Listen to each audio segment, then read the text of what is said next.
தங்கையின் கல்யாணத்திற்காக 11 ஆண்டுகள் வளர்த்த செல்லப்பிராணியை இழந்த குடும்பத்தினர் காவல் நிலையத்தில் புகார். நடந்தது என்ன? இறந்த செல்லப்பிராணியின் உடலை பார்த்து கதறி அழுத குடும்பத்தினர். கோவை கவுண்டபாளையம் பகுதியைச் சேர்ந்தவர் சரத். இவர் தனியார் கம்பெனியில் மேலாளராக வேலை பார்த்து வருகின்றார். இவருடைய தந்தை குணசேகரன் மற்றும் தாயார் குமார் ஆகியோர் இருவரும் கூலி தொழிலாளியாக வேலை செய்து வருகின்றனர். இந்த நிலையில் இவருடைய தங்கை ஸ்ருதிக்கு திருமண ஏற்பாடுகள் நடைபெற்றுள்ளது. கடந்த 22ஆம் தேதி கோவை ஜென்னி ரெசிடென்சியில் அதற்கான வரவேற்பு நிகழ்ச்சி நடைபெற்றது. இந்த நிலையில் இவர்கள் சஞ்சு என்ற நாயை கடந்த 11 ஆண்டுகளாக வளர்த்து வந்துள்ளனர். திருமண வரவேற்பு நிகழ்ச்சி இருப்பதால் அந்த நாயை பராமரிப்பதற்காக மேட்டுப்பாளையம் சாலையில் உள்ள சஞ்சு விலங்குகள் நல மருத்துவமனையில் ஒரு நாள் வைத்து பராமரிக்க வேண்டும் என்று கூறி கடந்த 21ஆம் தேதி காலை கொடுத்துவிட்டு சென்றுள்ளனர்.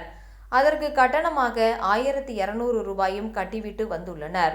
அந்த நாயை மருத்துவர்கள் சுரேந்தர் மற்றும் கோபிகா ஆகிய இருவரும் கவனித்துக் கொள்வதாக கூறி அனுப்பியுள்ளனர்.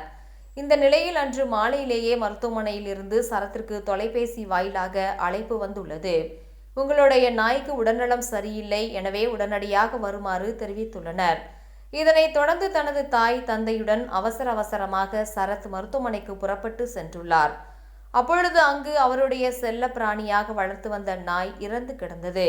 இதனால் அதிர்ச்சி அடைந்த சரத் மற்றும் அவருடைய பெற்றோர்கள் மருத்துவமனை நிர்வாகத்திடம் சரமாரியாக கேள்வி எழுப்பியுள்ளனர். அதற்கு அவர்கள் சரிவர பதில் அளிக்கவில்லை என தெரிகிறது. இந்த நிலையில் சரத் இதுகுறித்து சாய்பாபா காலனி காவல் நிலைய போலீசாரிடம் புகார் அளித்துள்ளார். போலீசார் புகாரின் பேரில் CSR போட்டு விசாரணை தொடங்கியுள்ளனர்.